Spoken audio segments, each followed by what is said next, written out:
ডাকসু নির্বাচনে প্রার্থীদের মনোনয়ন ফরম যাচাই বাছাই চলছে। খসড়া তালিকা কিছুক্ষণ পর উমামার নেতৃত্বে স্বতন্ত্র শিক্ষার্থী ঐক্য প্যানেল ঘোষণা। শেষ দিনে ডাকসুর ফর্ম তোলার হিড়িক। ২১শে আগস্ট গ্রেনেড হামলা মামলায় সব আসামির খালাসের বিরুদ্ধে আপিলের রায় ৪ সেপ্টেম্বর। প্রতিহিংসার কারণে জড়ানো হয়েছে রাজনীতিবিদদের, দাবি আইনজীবীদের। এনবিআরকে ২ ভাগ করা অধ্যাদেশের সংশোধনীতে উপদেষ্টা পরিষদের অনুমোদন। রাজস্ব নীতির সচিব পদে নিয়োগ হবে যে কোনো ক্যাডার থেকে। ১০ কমিশনের ৩২৭টি প্রস্তাব বাস্তবায়নের সিদ্ধান্ত। এবং তুচ্ছ ঘটনায় ঢাকা কলেজ ও সিটি কলেজের শিক্ষার্থীদের দফায় দফায় সংঘর্ষ। রণক্ষেত্র, রাজধানীর সায়েন্স ল্যাব, নিউ মার্কেট এলাকা, আহত বেশ কয়েকজন।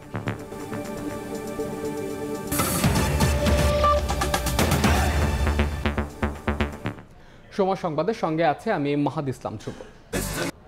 ডাকসু নির্বাচনে প্রার্থীদের খসড়া তালিকা প্রকাশ হচ্ছে কিছুক্ষণ পর। চিফ রিটার্নিং কর্মকর্তার কার্যালয়ে চলছে মনোনয়ন ফরম যাচাই বাছাইয়ের ব্যস্ততা। এদিকে ব্যালটে প্রার্থীদের ছবি যুক্ত করার দাবি জানিয়ে নির্বাচন কমিশনের বিরুদ্ধে পক্ষপাতমূলক আচরণের অভিযোগ তুলেছে ডাকসু ফর চেঞ্জ প্যানেল। তবে সেই অভিযোগ উড়িয়ে দিয়েছেন রিটার্নিং অফিসার। এদিকে আনুষ্ঠানিকভাবে প্যানেল ঘোষণা করে উমামা ফাতেমার স্বতন্ত্র শিক্ষার্থী ঐক্য। ঢাকা বিশ্ববিদ্যালয় কেন্দ্রীয় ছাত্র হল সংসদ নির্বাচন যতই ঘনিয়ে আসছে, ক্যাম্পাসে তত বাড়ছে উৎসবের আমেজ। বৃহস্পতিবার প্রতিদ্বন্দ্বিতার জন্য জমা দেয়া মনোনয়ন ফর্ম যাচাই বাছাই করে রিটার্নিং অফিসারের কার্যালয়। এদিন মধুর ক্যান্টিনে সংবাদ সম্মেলন করে DUCSU for change panel. VP পদপ্রার্থী বিন ইয়ামিন মোল্লা বলেন, ব্যালট পেপারে ছবি না থাকায় ভোটাররা বিভ্রান্ত হবেন, তাই প্রার্থীদের ছবিযুক্ত ব্যালটের দাবি তার। যে একটি দলের চাওয়ার প্রেক্ষিতে তাদের প্রভাবের কারণে ডাকসুর মনোনয়ন জমা দেওয়ার সময় একদিন বাড়িয়ে দেওয়া হয়। ৪০,০০০ ভোটারের যে দাবি, প্রার্থীর যে দাবি, যৌক্তিক দাবি আমরা বলতেছি যে আপনারা নাম ব্যালট নাম্বারের পাশে ছবি যুক্ত করেন, এইটা তারা যুক্ত করতেছে না। এদিকে অপরাজয় বাংলার পাদদেশে আনুষ্ঠানিকভাবে প্যানেল ঘোষণা করেন উমামা ফাতেমা নেতৃত্বাধীন স্বতন্ত্র শিক্ষার্থী ঐক্য। ১৯ সালের নির্বাচনে তাদের হয়তো ওই সুযোগটা ছিল না, এবার কিন্তু ওই সুযোগটা আছে। ক্যাম্পাসের গতিমুখ কোন দিকে যাবে সেটা শিক্ষার্থীরা নির্ধারণ করবে। কোনো ছাত্র রাজনৈতিক সংগঠন নির্ধারণ করবে না, কোনো সাদা দল নীল দল নির্ধারণ করবে না। প্রতিটি পরিসরে এই নারীদের অংশগ্রহণ থাকবে। এভাবে তারা নারীদেরকে এক্সপ্রেস করে দিতে চায়। এটা এই ঢাকা বিশ্ববিদ্যালয়ের শিক্ষার্থীদের সিদ্ধান্ত। দুপুরের পর মধুর ক্যান্টিনে সংবাদ সম্মেলন করে জাতীয়তাবাদী ছাত্রদল। নির্বাচিত হলে গণরুম ও গেস্টরুম প্রথার কবর রচনা সহ নানা অপসংস্কৃতি উচ্ছেদের প্রতিশ্রুতি দেন ছাত্রদল সমর্থিত ভিপি পদপ্রার্থী আবিদুল ইসলাম খান। যে জিনিসগুলো আমাদের ইশতেহারে আসতে যাচ্ছে, গণরুম গেস্টরুম কালচার চিরতরে এই ঢাকা বিশ্ববিদ্যালয়ের মাটি থেকে মূলোৎপাটন করা হবে। ক্যান্টিনে ফাও খাওয়া থেকে শুরু করে রাজনৈতিক যে অপসংস্কৃতিগুলো ছিল বিরাজমান, সেই রাজনৈতিক অপসংস্কৃতিগুলো চিরতরে মূলোৎপাটন করা হবে। তবে পূর্ব ঘোষিত 7টি বিষয় নিশ্চিত করেই মনোনয়নপত্র যাচাই বাছাই চলছে বলে জানিয়ে চিফ রিটার্নিং অফিসার বলেন, পক্ষপাতিত্বের সুযোগ নেই। আমরা সম্পূর্ণ নিউট্রাল পজিশন থেকে সার্ভিসটা দেওয়ার চেষ্টা করতেছি ছাত্রছাত্রীদের জন্য। আমরা কোনো দল, পক্ষ, কোনো গ্রুপ সেটা আমরা এখানে বসে কোনোভাবে রিকগনাইজ করি নাই। আমরা রিকগনাইজ করেছি সে বৈধ ছাত্র কিনা। তফসিল অনুযায়ী আগামী 9 সেপ্টেম্বর অনুষ্ঠিত হবে ডাকসু নির্বাচনের ভোট। শাকির আহমেদ, সময় সংবাদ, ঢাকা। এই মুহূর্তে ঢাকা বিশ্ববিদ্যালয়ে আছেন সহকর্মী শাকির আহমেদ। ডাকসু নির্বাচনের সবশেষ খবর জানতে যাচ্ছে তার কাছে। শাকির। ঢাকা বিশ্ববিদ্যালয় কেন্দ্রীয় ছাত্র সংসদ ও হল সংসদ নির্বাচনের সময় যতটা ঘনিয়ে আসছে, বিশ্ববিদ্যালয় ক্যাম্পাসে কিন্তু নির্বাচনী হাওয়া যদি বলতে যাই, সেই হাওয়া বিরাজ করছে। আমরা দেখতে পেয়েছি যে আজ যে দলগুলো রয়েছে, ছাত্র সংগঠনগুলো, তারা তাদের প্যানেল নিয়ে তারা তাদের ইশতেহার তৈরি করার পাশাপাশি আনুষ্ঠানিক না হলেও অনানুষ্ঠানিক যে প্রচারণা এবং শিক্ষার্থীদের সঙ্গে গণসংযোগ, সেটিতে কিন্তু তারা অংশ নিয়েছেন। জাতীয়তাবাদী ছাত্রদল সমর্থিত প্যানেলের কথা যদি বলতে যাই, তারা তাদের সাংগঠনিক কার্যক্রমের বাইরেও কিন্তু আজ একটি সংবাদ সম্মেলন করে তারা কেমন বিশ্ববিদ্যালয় চান বা তারা নির্বাচিত হলে কি কি করবেন সেটির একটি অনানুষ্ঠানিক প্রতিশ্রুতি কিন্তু শিক্ষার্থীদের সামনে সংবাদ সম্মেলনের মাধ্যমে তুলে ধরেছেন এবং তারা দ্রুতই ইশতেহার নিয়ে আসবেন এমনটিও কিন্তু বলেছেন। পাশাপাশি উমামা উপমা ফাতেমার নেতৃত্বে স্বতন্ত্র শিক্ষার্থী ঐক্য নামে একটি স্বতন্ত্র পূর্ণাঙ্গ প্যানেলও কিন্তু আজ ঘোষণা করা হয়েছে। তারা কিন্তু গণরুম, গেস্ট রুম প্রথার বিলোপ সহ শিক্ষক রাজনীতি, এমনকি যে ছাত্র রাজনীতির মাধ্যমে আসলে বিশ্ববিদ্যালয় ক্যাম্পাসে আসলে এক ধরনের অস্থিতিশীল পরিবেশ সৃষ্টি হয় এবং গত 16 বছর ধরে দখলদারিত্ব এবং সন্ত্রাসের রাজনীতি হয়েছে, সেটির বিপক্ষে তারা তাদের অবস্থান ব্যক্ত করেন এবং তারা বলেন তারা যদি নির্বাচিত হতে পারেন তাহলে সেই সমস্যাগুলো, আবাসন সমস্যা থেকে শুরু করে শিক্ষার্থীদের যে খাওয়ার সমস্যা রয়েছে অর্থাৎ ক্যান্টিন এবং ক্যাফেটেরিয়াগুলোতে মানসম্মত খাবারের ব্যবস্থা করা সহ নানা প্রতিশ্রুতি কিন্তু তারা দিচ্ছেন। পাশাপাশি গতকাল পর্যন্ত ডাকসু এবং হল সংসদে যে মনোনয়ন ফর্মগুলো জমা হয়েছে, অর্থাৎ যদি বলতে চাই কেন্দ্রীয় ছাত্র সংসদে 509টি ফর্ম জমা হয়েছে, সেই মনোনয়নপত্রগুলো কতটা সঠিক আছে সেগুলো যাচাই বাছাইয়ের প্রক্রিয়াও কিন্তু চলছে চিফ রিটার্নিং অফিসারের কার্যালয়ে। ঠিক সন্ধ্যার আগেই কিন্তু কতগুলো মনোনয়নপত্র আসলে বৈধ হিসেবে ঘোষিত হলো বা কতজন ডাকসু নির্বাচনে প্রার্থী হিসেবে প্রতিদ্বন্দ্বিতা করছেন সেই সংখ্যাটাও কিন্তু চিফ রিটার্নিং অফিসার যিনি রয়েছেন তিনি ঘোষণা করবেন। সব মিলে পুরো ক্যাম্পাস জুড়ে কিন্তু এখন নির্বাচনী হাওয়া, যেটি বলছিলাম সেই নির্বাচনী হাওয়াই বিরাজ করছে। একদিকে চিফ রিটার্নিং অফিসারের কার্যালয়ে চূড়ান্ত পর্বে আসলে কারা কারা প্রার্থী হচ্ছেন সেটির যাচাই বাছাই করছেন, অন্যদিকে ছাত্র সংগঠনগুলোও কিন্তু তাদের ইশতেহার তৈরি সহ শিক্ষার্থীদের সঙ্গে অনানুষ্ঠানিক যে যোগাযোগ সেই যোগাযোগ তারা কিন্তু শুরু করেছেন। তো এই ছিল আমার কাছে ঢাকা বিশ্ববিদ্যালয় থেকে ডাকসু নির্বাচনের সর্বশেষ খবরাখবর। ডাকসু নির্বাচনের সবশেষ খবর জানাচ্ছিলেন সহকর্মী শাকির আহমেদ। এদিকে শেষ দিনে জাহাঙ্গীরনগর বিশ্ববিদ্যালয়ে ডাকসু ও হল সংসদ নির্বাচনের মনোনয়ন ফর্ম তোলার হিড়িক পড়েছে। এখন পর্যন্ত বিক্রি হয়েছে 356টি মনোনয়নপত্র আর জমা দিয়েছেন 11 জন। নির্বাচন অবাধ সুষ্ঠু করতে আইনশৃঙ্খলা বাহিনীর পাশাপাশি ভোটের দিন সেনাবাহিনী মোতায়েনে সেনা সদরে চিঠি দেওয়া হয়েছে বলে জানিয়েছে নির্বাচন কমিশন। ডাকসু ও হল সংসদ নির্বাচনের হাওয়া বইছে জাহাঙ্গীরনগর বিশ্ববিদ্যালয়ে। দীর্ঘ 32 বছর পর আবাসিক হল, টিএসসি, ট্রান্সপোর্ট সহ সর্বত্রই এখন উত্তেজনা ও আনন্দের জোয়ার। কেন্দ্রীয় ও হল সংসদ নির্বাচনের মনোনয়নপত্র নেয়া ও জমাদানের শেষ দিন বৃহস্পতিবার। শুরুতে 18 ও 19 আগস্ট মনোনয়ন ফর্ম উত্তোলন ও জমার সময় নির্ধারণ করেছিল জাবি প্রশাসন। তবে ভোটার তালিকা থেকে অনেকের নাম বাদ পড়া ও মনোনয়নপত্র সংগ্রহে প্রস্তুতির জন্য ছাত্র সংগঠন ও শিক্ষার্থীদের দাবির প্রেক্ষিতে একদিন সময় বাড়ায় নির্বাচন কমিশন। অনেক বছর পর একটা ডাকসু নির্বাচন হচ্ছে, তাই আশা করি ইনশাআল্লাহ একটা ভালো নির্বাচন আমরা সবাই প্রত্যাশা করি। প্রথম বছর শেষ হতে না হতে আমরা আবার ডাকসু পাচ্ছি, তো সবারই খুব একটা উৎসব মুখর পরিবেশ। নির্বাচনকে অবাধ সুষ্ঠু করতে অতিরিক্ত আইন শৃঙ্খলা বাহিনীর পাশাপাশি ভোটের দিন সেনাবাহিনী মোতায়েনে চিঠি দেওয়া হয়েছে বলে জানিয়েছেন নির্বাচন কমিশন। যে কোনো প্রকার নিরাপত্তা ইস্যুকে আরো নিরাপত্তা যে ঝুঁকিগুলো আছে সেগুলোকে ঝুঁকিমুক্ত একটি নির্বাচন করার জন্য আমরা বাংলাদেশ সেনাবাহিনী, দেশপ্রেমিক সেনাবাহিনীর সহযোগিতা বিশ্ববিদ্যালয় কর্তৃপক্ষ অনুরোধ করেছেন সেই সহযোগিতা পাওয়ার জন্য। 1972 সালে জাহাঙ্গীরনগর বিশ্ববিদ্যালয় প্রতিষ্ঠার পর 9 বার অনুষ্ঠিত হয় ডাকসু নির্বাচন। সবশেষ 1993 সালের 29 জুলাই এক ছাত্রের বহিষ্কারকে কেন্দ্র করে ছাত্র ও শিক্ষকদের মধ্যে ব্যাপক সংঘর্ষ বাঁধলে সে সময়ের বিশ্ববিদ্যালয় প্রশাসন ডাকসু ও হল সংসদ বাতিল করে। এরপর ডাকসু নির্বাচন আলোর মুখ দেখেনি। সময় সংবাদ, সাভার। সময় ঘোষণা হলেও ফেব্রুয়ারিতে নির্বাচন আয়োজন নিয়ে সংশয় বামপন্থী দলগুলোর। যদিও ভোটের প্রস্তুতিতে পিছিয়ে নেই তারা। বিএনপির সঙ্গে জোটবদ্ধ হয়ে নির্বাচনে গেলে আসন ভাগাভাগি নিয়ে আলোচনার ইঙ্গিত নেতাদের। তবে নির্বাচনকে কেন্দ্র করে বামপন্থী দলগুলো এখনই আলাদা জোট করছে না। মাঠের পরিস্থিতি দেখে পরবর্তী সিদ্ধান্ত নেবেন বাম নেতারা। সানভীর রূপলের রিপোর্ট। কবে হবে নির্বাচন, এই প্রশ্নের উত্তরের খোঁজে নানা জল্পনা কল্পনা জনমনে। নগর থেকে গ্রাম, রাজনীতির মাঠ থেকে প্রান্তিক চায়ের দোকান, সব জল্পনা কল্পনার অবসান ঘটেছে অভ্যুত্থানের 1 বছর পূর্তিতে প্রধান উপদেষ্টা ডক্টর মোহাম্মদ ইউনূসের ঘোষণায়। ফেব্রুয়ারিতেই ত্রয়োদশ নির্বাচনের প্রস্তুতি নিচ্ছে সরকার। 2026 সালের ফেব্রুয়ারি মাসে জাতীয় নির্বাচন অনুষ্ঠানের আয়োজন করেন। দিন তারিখ ঘোষণা না হলেও স্থবিরতা কাটিয়ে যাত্রা শুরু করেছে নির্বাচনী ট্রেন।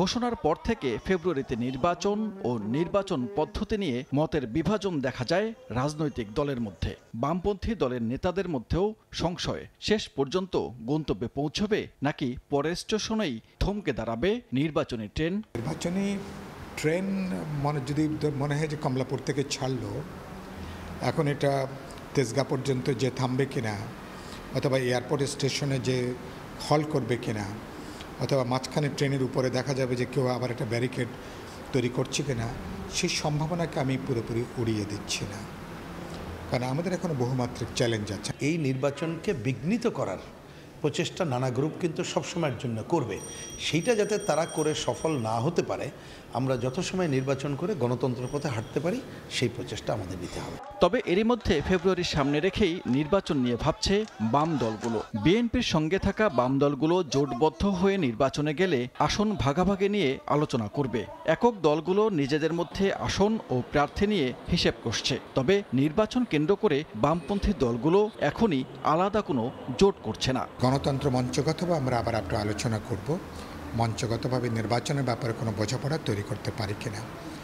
এরপরে বিএনপির সাথে যাদের সাথে আমরা যুগপথে ছিলাম তাদের সাথে আমাদের কোনো নির্বাচনী বোঝাপড়ার সমঝোতা হবে কিনা, এটা তো একটা গুরুত্বপূর্ণ আলোচনা, সে আলোচনাগুলো এখনও হয়নি। আমরা নির্বাচনে আমাদের পার্টি প্রস্তুতি নিচ্ছি, আমাদের যে জোট তাদেরকে নিয়ে প্রস্তুতি নিচ্ছি, এবং এর বাইরেও যে বিভিন্ন বাম প্রগতিশীল আরও দল আছে যারা মুক্তিযুদ্ধকে ওন করে, 90-কে ওন করে, 24-কে ওন করে, এই ধরনের শক্তিকে আমরা সমাবেশ ঘটানোর চেষ্টা করছি।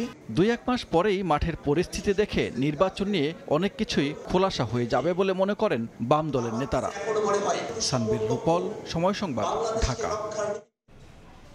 ব্যক্তিগত লোভে তথাকথিত কবি, সাহিত্যিক, শিল্পীরা ফ্যাসিবাদের পক্ষে অবস্থান নিয়েছিলেন বলে মন্তব্য করেছেন বিএনপির সিনিয়র যুগ্ম মহাসচিব রুহুল কবির রিজভী। দুপুরে রাজধানীর তেজগাঁওয়ে প্রামাণ্য চলচ্চিত্র 36 জুলাইয়ের প্রিমিয়াম অনুষ্ঠানে এসব কথা বলেন তিনি। রিজভী বলেন, রানওয়ের পাশে ফ্ল্যাট দেয়া হয়েছিল শিল্প সংস্কৃতি জগতের সেলিব্রিটিদের, যার বিনিময়ে তারা শোক জানিয়েছেন 15 আগস্টে। জুলাই বিপ্লবের মহাকাব্যিক ঘটনায় অংশ নেওয়া সবাই ঐতিহাসিক চরিত্র উল্লেখ করে বলেন, সব দ্রোহের সমষ্টিগত বহিঃপ্রকাশ জুলাই আন্দোলন।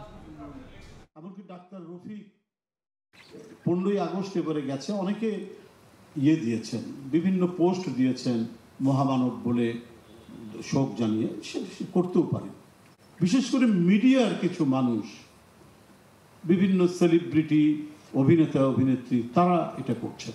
এদের অনেককেই রানওয়ের পাশে, যেটা একেবারেই বেআইনি, সেখানে তাদেরকে প্লট দেওয়া হয়েছে। অর্থাৎ বস্তুগত স্বার্থের লোভে এরা নগ্নভাবে ফ্যাসিবাদের উপাসনা করেছেন, ফ্যাসিবাদের পক্ষে তারা থেকেছেন। বিচার ও সংস্কারকে পাশ কাটিয়ে সরকার নির্বাচনের দিকে এগোলে দেশের মানুষের আকাঙ্ক্ষা পূরণ হবে না বলে মন্তব্য করেছেন জাতীয় নাগরিক পার্টির সদস্য সচিব আক্তার হোসেন।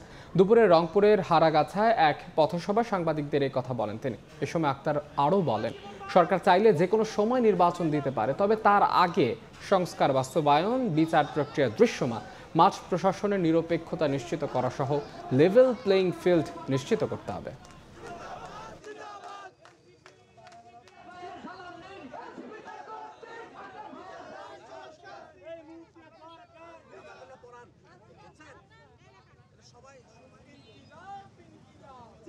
জাতীয় নাগরিক পার্টির তরফে বারবার বলেছি যে সরকার যে নির্বাচনের সময়সীমার কথা বলেছে, যে কোনো সময় নির্বাচন আয়োজন করতে পারে সরকার, কিন্তু তার আগে সরকারের অবশ্য পালনীয় কিছু কর্তব্য রয়েছে। সংস্কারগুলোকে বাস্তবায়ন করা, বিচারকে দৃশ্যমান পর্যায়ে উন্নীত করা এবং মাঠ প্রশাসনের নিরপেক্ষতা নিশ্চিত করা, একটা লেভেল প্লেইং ফিল্ড ইনশিওর করা। সেই জায়গাগুলোতে সরকার যত দ্রুত এটা করতে পারবে, তত দ্রুত সরকার নির্বাচনের দিকে অগ্রসর হতে পারে। জামাতের শর্ত ও দাবি সরকার মেনে নিলেই কেবল তারা নির্বাচনে যাবে বলে মন্তব্য করেছেন দলটির সহকারী সেক্রেটারি জেনারেল হামিদুর রহমান আজাদ।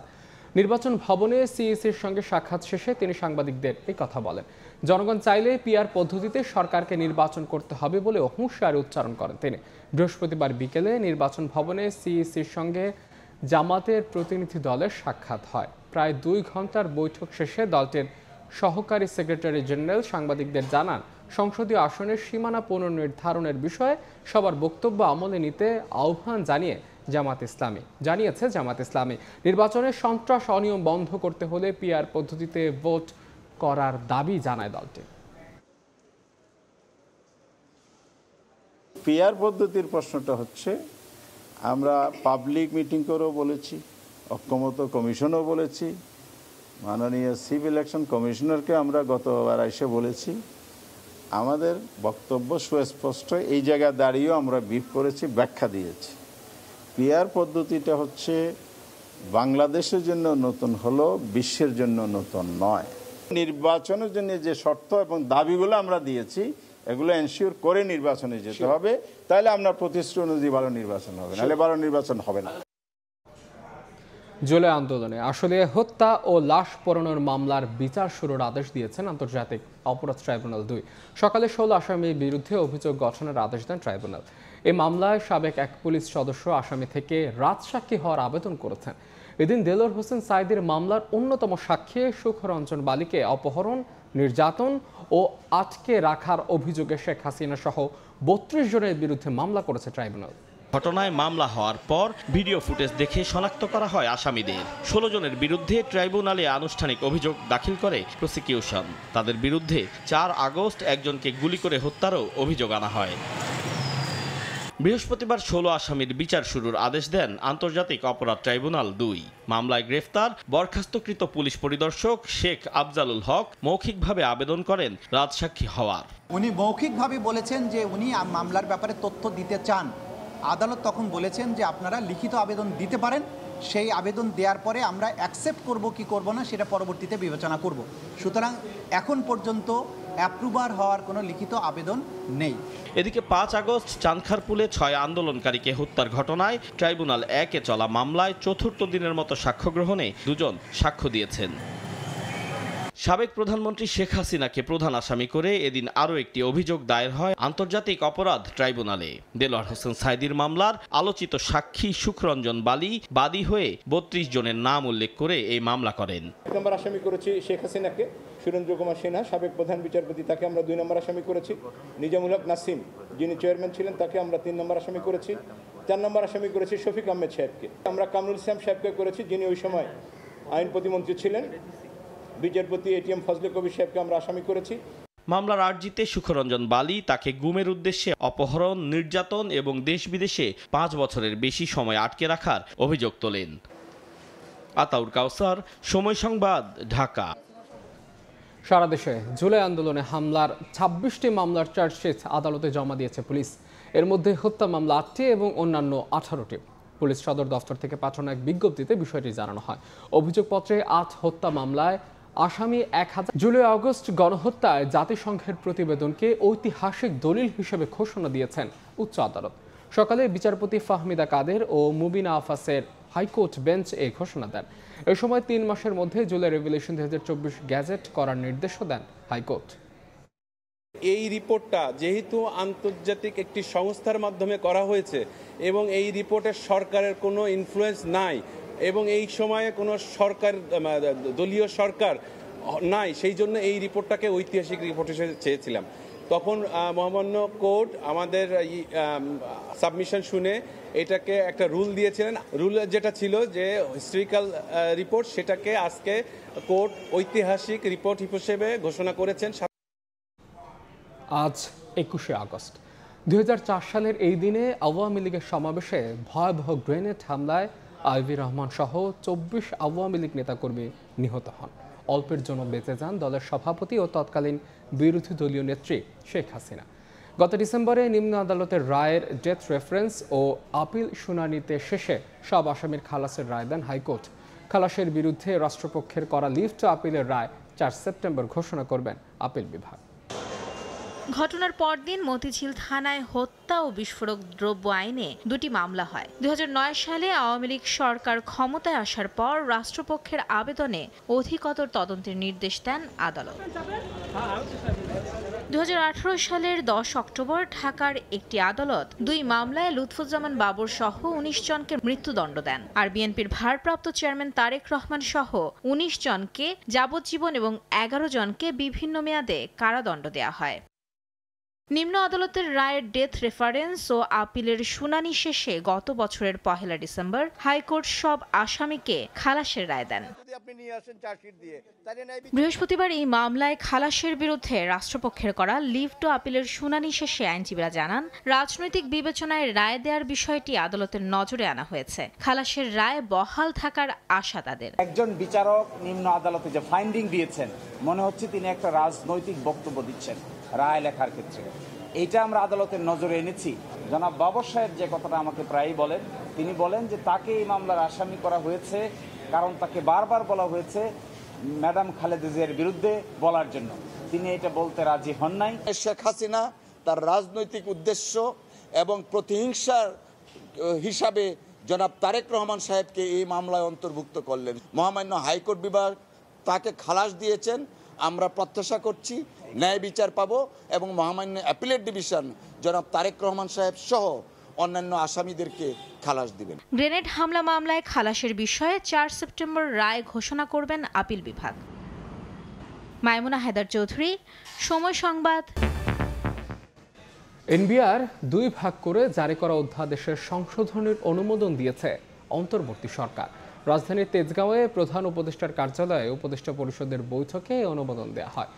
বৈঠক শেষে ফরেন সার্ভিস একাডেমিতে ব্রিফিং করেন প্রধান উপদেষ্টার প্রেস সচিব শফিকুল আলম। জানান, নতুন সংশোধনীতে রাজস্ব নীতির সচিব পদে নিয়োগ হবে যে কোনো ক্যাডার থেকে, তবে রাজস্ব ব্যবস্থাপনা বিভাগের সচিব হবে রাজস্ব বিভাগ থেকে।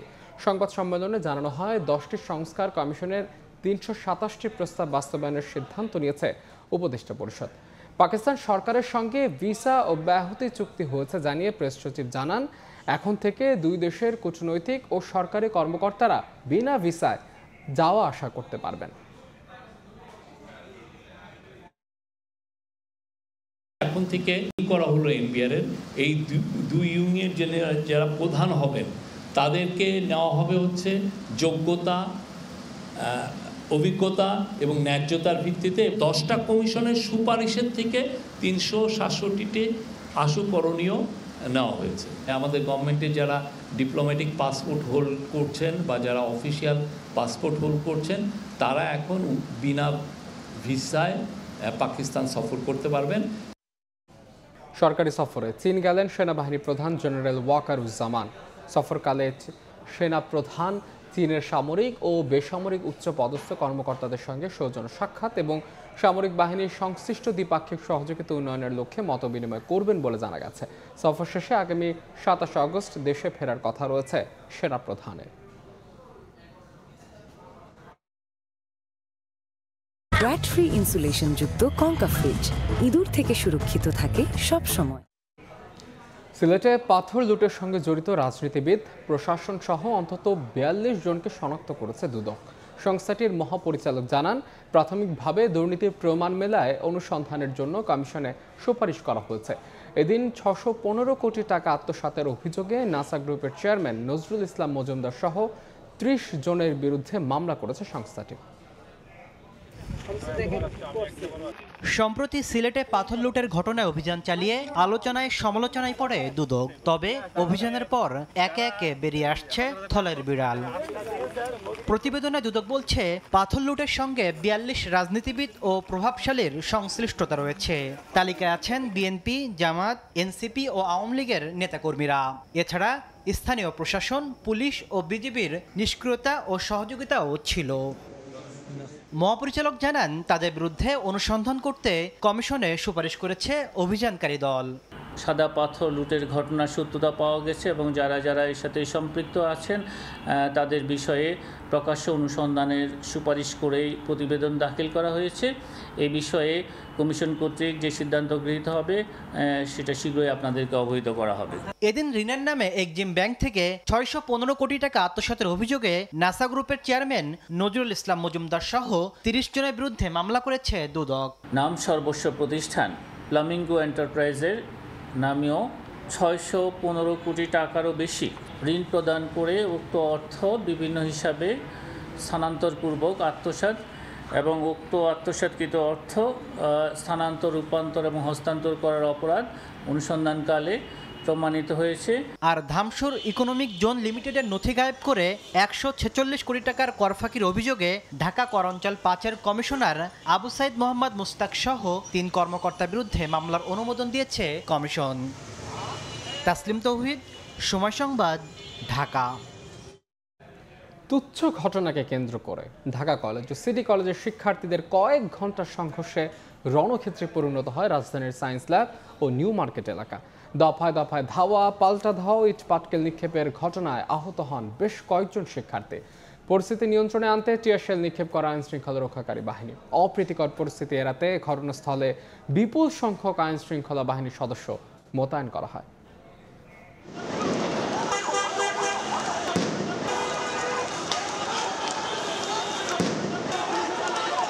ঢাকা কলেজ ও সিটি কলেজের শিক্ষার্থীদের দফায় দফায় সংঘর্ষে রণক্ষেত্রে পরিণত হয় রাজধানীর নিউ মার্কেট ও সায়েন্স ল্যাব এলাকা।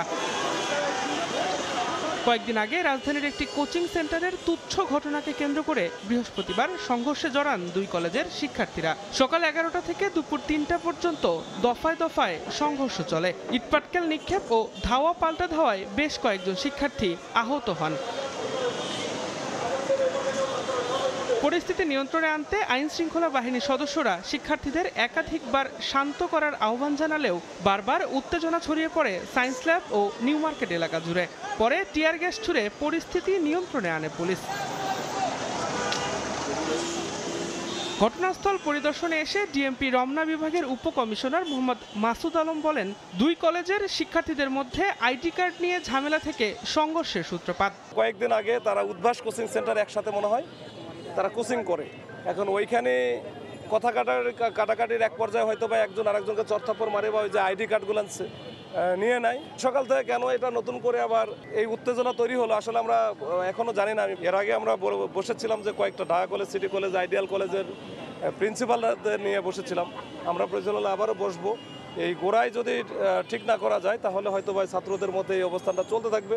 আহতদের ঢাকা মেডিকেল সহ আশপাশের বেশ কয়েকটি হাসপাতালে চিকিৎসা দেওয়া হচ্ছে বলেও জানিয়েছে পুলিশ। দিন মোহাম্মদ সাব্বির, সময় সংবাদ, ঢাকা। 1 মাস পেরিয়ে গেছে মাইলস্টোন ট্র্যাজেডির। দুর্ঘটনায় বেঁচে ফেরা অনেকেই শারীরিকভাবে উন্নতির দিকে, তবে এখনও মানসিকভাবে বিপর্যস্ত সবাই।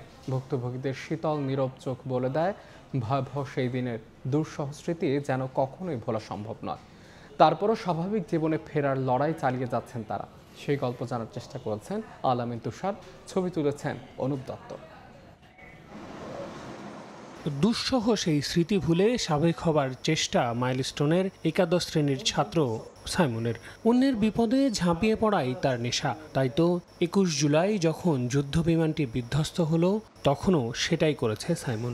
কিন্তু শত চেষ্টার পরও এমন ভয়াবহ দুর্ঘটনা কি আর কাউকে ছাড় দেয়? সেই কারণে নিজে শারীরিকভাবে আহত না হলেও মানসিক যন্ত্রণার কারণে তাকে হাসপাতালে কাটাতে হয়েছে দীর্ঘ সময়। আর্মিরা ছিল, ওদের দেখে দেখে আমি ভিতরে গেছি, বাচ্চাদের উদ্ধার করছে। যেখানে প্লেনটা ক্র্যাশ হয়েছে ওখানে ছোট বাচ্চারা ছিল, ওখানে আমার বোনও থাকতে পারতো। ওই ভয়টা আমার মনের ভিতরে আর কি চলে আসছিল আর কি। নিজের সন্তানের মানসিক অবস্থা নিয়ে দুশ্চিন্তায় পিতা বেলাল। সেদিনের দুর্ঘটনা বারবার তাকেও যেন মনে করিয়ে দেয় তার হারানো বড় সন্তানের কথা। আমার একটা ছেলে মারা গেছে। পরিবারের কাছে ঢাল হয়ে থাকা এই বাবার লুকোনো চোখের পানি বলে দেয় একটি দুর্ঘটনা কতটা মানসিকভাবে বিপর্যস্ত করে দিয়েছে পুরো পরিবারটিকে। বাঁচাও, আমার বুক ব্যথা, যন্ত্রণা, এই আমার শ্বাস বন্ধ হয়ে গেছে, আমি শেষ হয়ে যাচ্ছি। আর যখন তার টমাটা উঠতো সে পুরো বাঁকা হয়ে যেত, হাত পা কিছু লড়াইতে পারতো না। প্রায় একই রকম অবস্থা সেদিনের সেই ঘটনা থেকে বেঁচে ফেরা কিংবা অবলোকন করা অনেকেরই। কেউ কেউ যেমন নিজের সন্তানকে ক্লাসে ফেরাতে বেগ পাচ্ছেন, তেমনি হারানো সন্তানের জীবন যে অমূল্য সেই পরম সত্যটাও মনে করিয়ে দিলেন অনেকেই। কি বলবো আসলে বলার মতো না, যাদের গেছে সেটা তো অকল্পনীয়। নিজের সামনে জুনিয়রদেরকে পুরার যে কষ্টটা ওটা আসলে বলায় ভাষায় প্রকাশ করার না। এখন যখন স্কুলে যাওয়ার কথা বলতেছে যে না আমার অনেক বন্ধুরা মারা গেছে, আমি যাব না, যদি আবার প্লেন পর আমি কিভাবে বাচ্চা ফিরবো। ওখানে উপস্থিত ছিল ওই সব বাচ্চাগুলো অনেক ভয় পেয়ে আছে। একই অবস্থা মাইলস্টোনের কর্মকর্তা কর্মচারীদেরও। কিন্তু জীবন তো আর থেমে থাকে না, তাই দ্রুত সবকিছু স্বাভাবিক করতে নানান ধরনের কাউন্সেলিং সেশনের ব্যবস্থা করেছে প্রতিষ্ঠান। ট্রমাতে তো আমরা নিজেরাও আছি, সো এই ট্রমা তো কাটিয়ে উঠতে হবে। বাচ্চাদের জন্য সাইকিয়াট্রিস্ট আমরা কাউন্সেলিং অফিস খুলেছি। যে সমস্ত প্যারেন্টস এখনো ট্রমাতে সাফার করতেছে তাদেরকে কাউন্সেলিং করা হচ্ছে।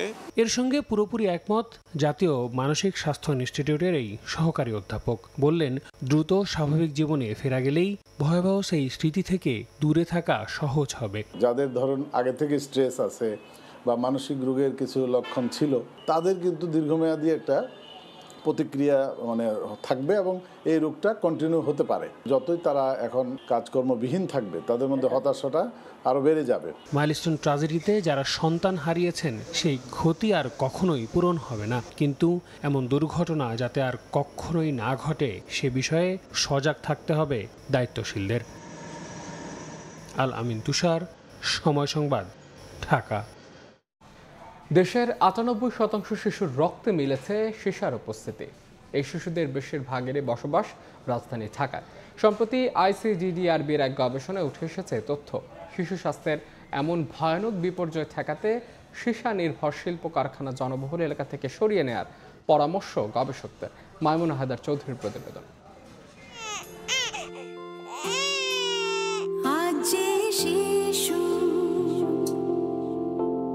পৃথিবীর আলো এসেছে, আমরা তার তরে একটি সাজানো বাগান চাই। নবজাতক জানে না তার জন্য পৃথিবীতে নেই শতভাগ বিশুদ্ধ বাতাস। তার উপর শিশুর জন্ম যদি হয় বাংলাদেশের রাজধানী ঢাকায়, তবে সেই শিশুর অভিভাবকের জন্য ভয়াবহ তথ্য হলো ঢাকায় বিষাক্ত বাতাসের মাত্রা অনেক বেশি। বিশ্বজুড়ে সীসা দূষণে আক্রান্ত দেশের তালিকায় বাংলাদেশের অবস্থান চতুর্থ। ঢাকায় বিষাক্ত ভারী ধাতু সীসার অস্তিত্ব পাওয়া যাচ্ছে মাত্রাতিরিক্ত পরিমাণে। সম্প্রতি আইসিডিডিআরবি ৫০০ শিশুর উপর ২ বছর ধরে গবেষণা চালায়। এদের মধ্যে ৯৮% শিশুর রক্তে মাত্রাতিরিক্ত সীসার উপস্থিতি পায় সংস্থাটি। যদিও রক্তে সীসার কোনো নিরাপদ মাত্রা নেই, তবে শিশুদের প্রতি লিটার রক্তে ৩৫ মাইক্রোগ্রামের বেশি সীসার উপস্থিতি উদ্বেগজনক বলে মনে করে যুক্তরাষ্ট্রের centers for disease control and prevention CDC. ICDDRB বলছে গবেষণার আওতায় নেওয়া ওই ৫০০ শিশুর মধ্যে ৫০% শিশুর রক্তে এই বিষাক্ত ধাতুর পরিমাণ প্রতি লিটারে অন্তত ৬৭ মাইক্রোগ্রাম, যা ক্রমেই শিশুর মস্তিষ্কের বিকাশকে মারাত্মকভাবে ব্যাহত করছে। আমরা দেখতে পাই যে এই বাচ্চাদের প্রত্যেকের শরীরেই আসলে অনেক বেশি সীসা আছে এবং ৯৮% শিশুর মধ্যেই আমরা মাত্রাতিরিক্ত সীসা পাই। ছোট কারখানাগুলো অনেক সময় দেখা যায় একটা রুমের ভেতরে কাজ হচ্ছে। এরকম জায়গাগুলোর আশেপাশে আসলে মাটিতে প্রচুর পরিমাণে সীসা আছে। উত্তরের চেয়ে ঢাকার দক্ষিণে বাচ্চাদের মধ্যে সীসাটা আসলে অনেক বেশি পাওয়া গেছে। এই গবেষণায় আরও দেখা গেছে সীসা নির্ভর শিল্প স্থাপনার ১ কিলোমিটারের মধ্যে যেসব শিশুর বসবাস, তার চেয়ে ৫ কিলোমিটারের বেশি দূরত্বে বসবাসকারী শিশুরা তুলনামূলক কম ঝুঁকিতে থাকে। তাই এই বিপদ থেকে বাঁচতে সীসা নির্ভর শিল্প স্থাপনা কারখানাসমূহ লোকালয় থেকে সরিয়ে নেওয়ার পরামর্শ গবেষকদের। ট্রানজিশন টু নিউ টেকনোলজি আমরা বলছি, যেমন হচ্ছে যে আমরা এখন লিথিয়াম আয়ন ব্যাটারির কথা বলছি, আবার নিকেল জিঙ্ক ব্যাটারির কথাও শোনা যাচ্ছে। তো আমরা যদি এই সীসার ক্ষতিকর থেকে পরিত্রাণ পেতে চাই, আমাদের নিউ টেকনোলজিতে যেতে হবে, সেটাকে অ্যাডাপ্ট করতে হবে। সীসার মতো অদৃশ্য নীরব ঘাতক সকল বয়সী মানুষের জন্যই ক্ষতিকর হলেও শিশুর জন্মের পরবর্তী ১০০০ দিনের মধ্যে এর অস্তিত্ব বেশি ঝুঁকিপূর্ণ, যে কারণে অদূর ভবিষ্যতে বহুবিধ সমস্যা নিয়ে বেড়ে উঠতে পারে শিশুরা। মাইমুনা হায়দার চৌধুরী, সময় সংবাদ, ঢাকা। খাগড়াছড়িতে মা মেয়ের গলা কাটা মরদেহ উদ্ধার করেছে পুলিশ। বুধবার রাতে রামগড়ের পূর্বা বাগানটিলি এলাকায় তাদের হত্যা করে দুর্বৃত্তরা। বৃহস্পতিবার সকালে স্থানীয়রা খবর দিলে পুলিশ ঘটনাস্থলে গিয়ে আমেনা বেগম ও তার মেয়ে রায়হানা আক্তারের মরদেহ উদ্ধার করে। নিহত আমেনা বেগমের ২ মেয়ে ও ৫ ছেলে রয়েছে। স্থানীয়রা জানান, ছেলে মেয়েদের সঙ্গে জমিজমা নিয়ে বিরোধ ছিল আমেনা। পুলিশ জানায়, ঘটনার তদন্ত চলছে, দ্রুত অপরাধীদের আইনের আওতায় আনা হবে।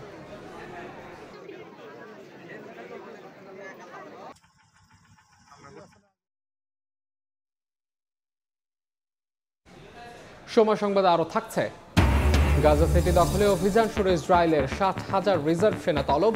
বিশ্ব সম্প্রদায়ের তীব্র নিন্দা। হামলায় একদিনে প্রাণ গেল আরও ৮১ ফিলিস্তিনের।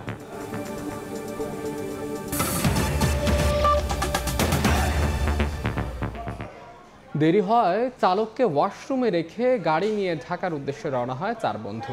মুন্সিগঞ্জে ঢাকা মাওয়া এক্সপ্রেসওয়েতে প্রাইভেট কার উল্টে প্রাণ গেল ৩ জনের। আহত হয়েছেন ১ জন। পেছনের চাকা ফেটে নিয়ন্ত্রণ হারিয়ে ঘটে এই দুর্ঘটনা। এদিকে ঝিনাইদহের মহেশপুরে বাস ট্রাকের সংঘর্ষে ১৫ জন আহত হয়েছেন। ঢাকা মাওয়া এক্সপ্রেসওয়েতে আবারও মৃত্যুর মিছিল।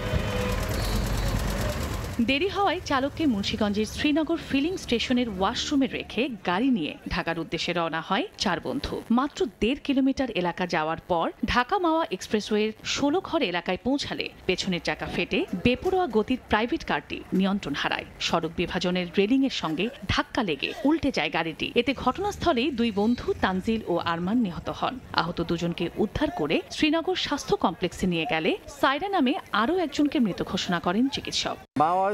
যে এখন মৃত্যু মিছিল হয়ে গেছে, এখন কোন আইন মানতেছে না, তারা উল্টাপাল্টা চালায়, ঠিক মতন নিজের লাইন মতন চালায় না। সড়কে গড়ে কোনো মানুষ মারা যাচ্ছে, এটা তো প্রতিকার করানোর দরকার। ফায়ার সার্ভিস দুর্ঘটনা কবলিত প্রাইভেট কারটি সড়ক থেকে সরিয়ে নিলে স্বাভাবিক হয় যান চলাচল। ঢাকা মাওয়া এক্সপ্রেসওয়ের 16 গড় যাত্রী ছাউনির সামনে ঢাকামুখী একটি প্রাইভেট কার উল্টে যায়। ঘটনাস্থলেই 2 জন মারা যায়। আহতদের উদ্ধার করে হসপিটালে প্রেরণ করলে চিকিৎসক একজনকে মৃত ঘোষণা করে। যিনি চালক ছিলেন, প্রকৃত চালক, তিনি ড্রাইভ করেন নাই, ড্রাইভারকে ফেলে নিজে ড্রাইভ করে চলে আসতেছেন। অতিরিক্ত গতি থাকার কারণে তারা কন্ট্রোল করতে পারেন, যার কারণে এই দুর্ঘটনা। এদিকে গোল্ডেন পরিবহনের একটি যাত্রীবাহী বাস ঢাকা থেকে দর্শনা যাচ্ছিল। পথে কালীগঞ্জ জীবননগর সড়কের ঝিনাইদহের মহেশপুরে পৌঁছালে তুষার সিরামিক্সের কারখানা থেকে একটি ড্রাম ট্রাক বের হয়ে প্রধান সড়কে উঠলে বাসটির সঙ্গে সংঘর্ষ হয়। এতে ট্রাকের চালক, হেলপার ও বাসের যাত্রীসহ 15 জন আহত হয়। খবর পেয়ে পুলিশ আহতদের উদ্ধার করে স্থানীয় বিভিন্ন হাসপাতালে পাঠায়। চন্দ্রা বিশ্বাস, ববি, সময় সংবাদ। হবিগঞ্জে সিএনজি রিফুয়েলিং স্টেশনে আগুনে পড়ে গেছে 9টি অটোরিকশা ও একটি বাস। ফায়ার সার্ভিস জানায়, ভোরে ঢাকা সিলেট মহাসড়কের নবীগঞ্জে আউশকান্দি সিএনজি গ্যাস পাম্পে একটি বাসে গ্যাস রিফিল করার সময় আগুন লাগে। মুহূর্তে তা পাশে থাকা 9টি সিএনজি অটোরিকশা ছড়িয়ে পড়ে। খবর পেয়ে নবীগঞ্জ, বাহুবল ও ওসমানীনগর থেকে ফায়ার সার্ভিসের 3টি ইউনিট প্রায় 1 ঘন্টার চেষ্টায় আগুন নিয়ন্ত্রণে আনে। তবে পুড়ে গেছে 9টি অটোরিকশা ও একটি বাস।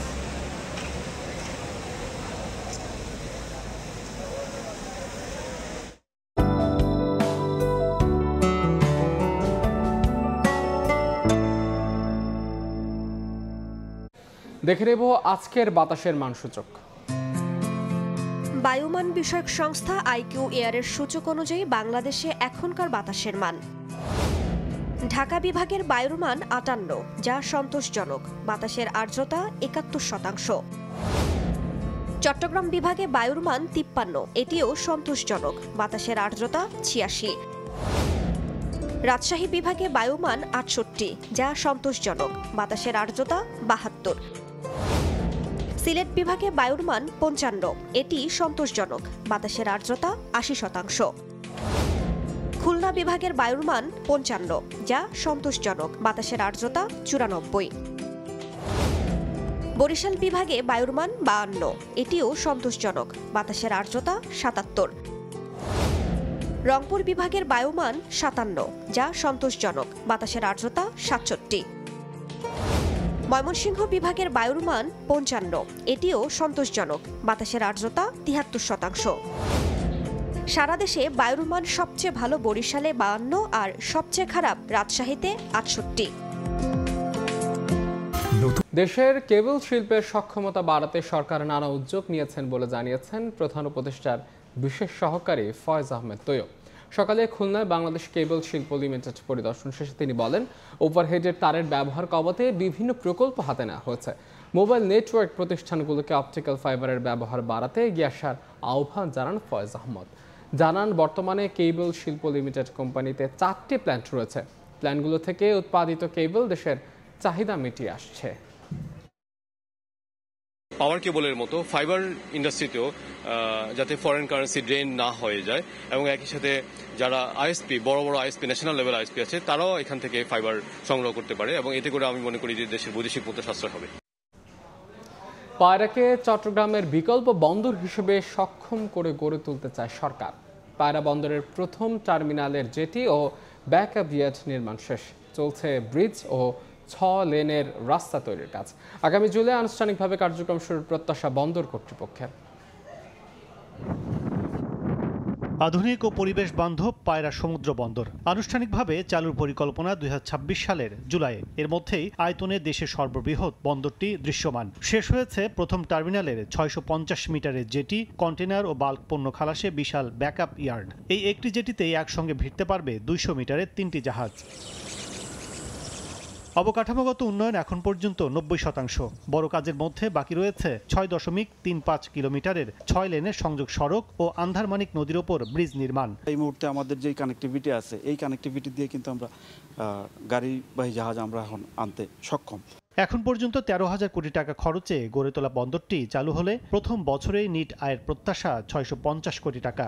এছাড়া রাজস্ব মিলবে প্রায় 6,000 কোটি টাকা। তার পরের বছর আমরা দেখলাম যে সেখানে প্রায় 750 কোটি টাকার মতো হয়, গভর্নমেন্টের ইনকাম হয়ে যায় প্রায় 60,000 কোটি টাকার উপরে। দেশে অর্থনৈতিক কর্মযোগ্য সম্প্রসারিত হওয়ায় এ বন্দরকে ইতিবাচক হিসেবেই দেখছেন দেশের শীর্ষ ব্যবসায়ীরা। এখানে গভর্নমেন্ট থেকে ডিসাইড করতে হবে যে কোন পোর্টটা কারা ব্যবহার করবে। দেখা যাচ্ছে কন্টেনারের জন্য হয়তো চিটাগাং ইউজ করলাম, ব্রেক বাল্কের জন্য হয়তো পায়রা ইউজ হলো। বন্দর চেয়ারম্যান জানান, শিল্প সম্প্রসারণের সুযোগ, নদীপথে মালামাল পরিবহন, বড় জাহাজ হ্যান্ডলিং সুবিধা সহ প্রথম গ্রিন পোর্ট হিসেবে সেবা দেবে পায়রা বন্দর।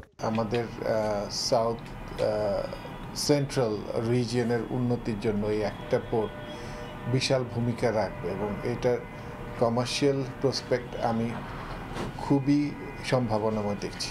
মেঘনা নদীর অববাহিকায় এ বন্দরটির প্রধান চ্যালেঞ্জ, বড় জাহাজ প্রবেশের জন্য 10 মিটার গভীরতা নিশ্চিতে প্রতিনিয়ত করতে হবে ড্রেজিং। তবে কর্তৃপক্ষ বলছেন, ড্রেজিং ব্যয় আয়ের সঙ্গে সমন্বয় করা হলে কয়েক বছরের মধ্যেই লাভজনক হয়ে উঠবে এ বন্দর। অবকাঠামোগত প্রায় 90% কাজ শেষ পায়রা সমুদ্র বন্দরের। বাকি 10% কাজ শেষ করে আগামী বছরের মাঝামাঝি অপারেশনাল কাজ উদ্বোধন করতে চান কর্তৃপক্ষ। তবে সবচেয়ে বড় বাধা হয়ে দাঁড়াবে ভাঙ্গা কুয়াকাটা 2 লেনের মহাসড়ক। সংকীর্ণ এই রাস্তা দ্রুত 6 লেনে উন্নীত করার দাবি সংশ্লিষ্টদের। পায়রা সমুদ্র বন্দর থেকে কাজল আব্দুল্লাহ, সময় সংবাদ, পটুয়াখালী। দেশের বাইরের খবর, গাজা সিটি দখল ও নিয়ন্ত্রণে পরিকল্পিত স্থল অভিযান শুরু করেছে ইসরায়েলি সেনাবাহিনী। পরিকল্পনার অংশ হিসেবে 60,000 রিজার্ভ সেনা তলব করেছে তেল আবিব। আতঙ্কে শহর ছাড়ছেন হাজার হাজার ফিলিস্তিনি। হামলায় একদিনে 81 জন নিহত হয়েছেন। এদিকে নেতানিয়াহুর বিরুদ্ধে গ্রেফতারি পরোয়ানা জারির কারণে আন্তর্জাতিক অপরাধ আদালতের উপর নিষেধাজ্ঞা দিয়েছে যুক্তরাষ্ট্র। গাজায় দিনের পর দিন বেড়েই চলেছে ইসরায়েলি আগ্রাসনের মাত্রা। বৃহস্পতিবার সকালে দক্ষিণাঞ্চলীয় খান ইউনিসে বিমান হামলা চালায় নেতানিয়াহু বাহিনী। এতে হতাহত হয়েছেন বহু ফিলিস্তিনি। খান ইউনিসে হামলার পাশাপাশি গাজা সিটি দখলে প্রথম ধাপের স্থল অভিযান শুরু করেছে ইসরায়েলের সেনাবাহিনী। তারা উপত্যকাটির উপকণ্ঠে অবস্থান নিয়েছে। আইডিএফ এর একজন সদস্য জানান, মূল অভিযানের ক্ষেত্র তৈরির জন্য জেইতুন ও জাবালিয়া এলাকায় অভিযান চালাচ্ছে সেনারা। হামাসের টানেল ও অস্ত্রাগার ধ্বংসের দাবিও করা হয়েছে। পরিকল্পনার অংশ হিসেবে 60,000 রিজার্ভ সেনা তলব করেছে তেল আবিব। এর বাইরে 20,000 সেনার দায়িত্বের সময়সীমাও বাড়ানো হয়েছে। 5টি ডিভিশন এই অভিযানে অংশ নেবে। ইসরায়েলের প্রধানমন্ত্রী বিনিয়ামিন নেতানিয়াহু বলেছেন, যুদ্ধ দ্রুত শেষ করার জন্য সময়সূচি সংক্ষিপ্ত করা হয়েছে। পরিস্থিতি অত্যন্ত বিপজ্জনক ও অস্থিতিশীল হওয়ায় শহর ছাড়তে বাধ্য হচ্ছেন হাজারো ফিলিস্তিনি। গাজা সিটি দখলের চেষ্টার মাঝে ইসরায়েলের মন্ত্রিসভা বুধবার E1 বসতি প্রকল্পে সবুজ সংকেত দিয়েছে। পূর্ব জেরুজালেমের কাছের এই অঞ্চল দখল মানে কার্যত পশ্চিম তীরকে 2 ভাগে কেটে ফেলা। বিচ্ছিন্ন হয়ে পড়বে রামাল্লা আর বেতলেহেমের ভৌগোলিক যোগসূত্র। 2 দশক ধরে স্থগিত থাকা এই প্রকল্প পুনরায় অনুমোদিত হওয়ায় ফিলিস্তিন রাষ্ট্রের স্বীকৃতির সম্ভাবনা আরও সংকীর্ণ হচ্ছে বলে শঙ্কা করা হচ্ছে। এদিকে নেতানিয়াহু ও তার প্রাক্তন প্রতিরক্ষা মন্ত্রীর বিরুদ্ধে গ্রেফতারি পরোয়ানা জারির দায়ে আন্তর্জাতিক অপরাধ আদালতের 4 জন বিচারক ও প্রসিকিউটরের উপর নিষেধাজ্ঞা জারি করেছে যুক্তরাষ্ট্র। পররাষ্ট্রমন্ত্রী মার্কো রুবিও এই সিদ্ধান্তের পেছনে আদালতকে জাতীয় নিরাপত্তার হুমকি এবং আইন বিরোধী কার্যক্রমের হাতিয়ার হিসেবে আখ্যায়িত করেছেন। আইসিসি এই পদক্ষেপকে তার স্বাধীনতা ও নিরপেক্ষতার উপর সরাসরি আক্রমণ হিসেবে অভিহিত করেছে। মালিহা সুহরওয়ার্দী, সময় সংবাদ। খেলার খবর, একদিনের বিশ্রাম শেষে বাহরাইনে অনুশীলন করেছে বাংলাদেশ অনূর্ধ্ব 23 ফুটবল দল। প্রথম ম্যাচের ভুল শোধরানোয় এদিন বেশি মনোযোগী ছিলেন ফুটবলার ও কোচিং স্টাফরা। প্রথম ম্যাচে হারলেও দ্বিতীয় ম্যাচে জয়ের প্রত্যাশা সাইফুল বারী টিটুর দলের। শুক্রবার বাহরাইনের বিপক্ষে দ্বিতীয় প্রীতি ম্যাচে লড়বে বাংলাদেশ অনূর্ধ্ব 23 ফুটবল দল।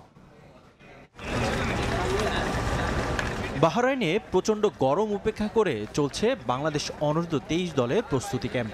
এশিয়ান কাপ বাছাই পর্ব শুরুর আগে নিজেদের সর্বোচ্চ প্রস্তুত করছে সাইফুল বারী টিটুর দল। প্রথম ম্যাচে বাহরাইনের বিপক্ষে হারলেও পরের ম্যাচে ঘুরে দাঁড়াতে চায় বাংলাদেশ। তাই একদিনের বিশ্রাম শেষে আবারও মাঠে নিজেদের ঝালিয়ে নিয়েছেন তপু নোভারা।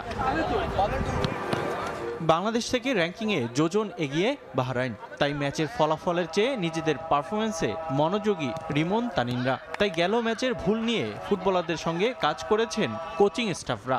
বাহরাইনের বিপক্ষে শেষ ম্যাচে ক্লিনশিট রাখতে রক্ষণভাগে বাড়তি গুরুত্ব দিয়েছে বাংলাদেশ, যা কাজে লাগাতে চায় এশিয়ান কাপের বাছাই পর্বের ম্যাচে। ছেলেদেরকে বোঝানোর চেষ্টা করেছে আসলে আমাদের দুর্বলতাগুলো, এবং ওগুলো নিয়ে কাজ হয়েছে এবং আলহামদুলিল্লাহ ছেলেরা ভালো কাজ করেছে এবং কোচও খুশি আমাদের আজকে ট্রেনিং সেশনের পর।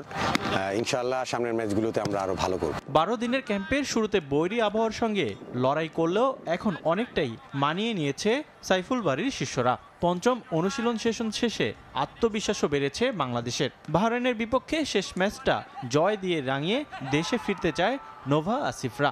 ভুলগুলো ছিল, আমরা ওই ভুলগুলো নিয়ে আজকে আমরা কাজ করেছি এবং গতকালকে আমাদের রিকভারি সেশন ছিল। তো আমাদের নেক্সট ম্যাচে আমরা যেরকম গেম প্ল্যানিং নিয়ে খেলবো। অনেক গরমের মধ্যেও আমরা কষ্ট করে যাচ্ছি, তো এটা মনে করতেছে আমাদের জন্য একটা ভালো দিক, কারণ এখানে এএফসিতে আমাদের যেই মানে টিমের সাথে খেলা, তো এই মানের টিমের সাথে আমরা এখানে খেলতে পারতেছি, তো এটা আমাদের জন্য একটা গ্রেট অপরচুনিটি। এশিয়ান কাপের বাছাইয়ে কঠিন প্রতিপক্ষ পেয়েছে বাংলাদেশ অনূর্ধ্ব 23 দল। মূল পর্ব নিশ্চিত করতে লড়াই করতে হবে স্বাগতিক ভিয়েতনাম, সিঙ্গাপুর ও ইয়েমেনের বিপক্ষে। রিফাতুল ইসলাম মিরন, সময় সংবাদ। এ পর্যায়ে শীর্ষ সংবাদ জানিয়ে দিচ্ছে আরেকবার।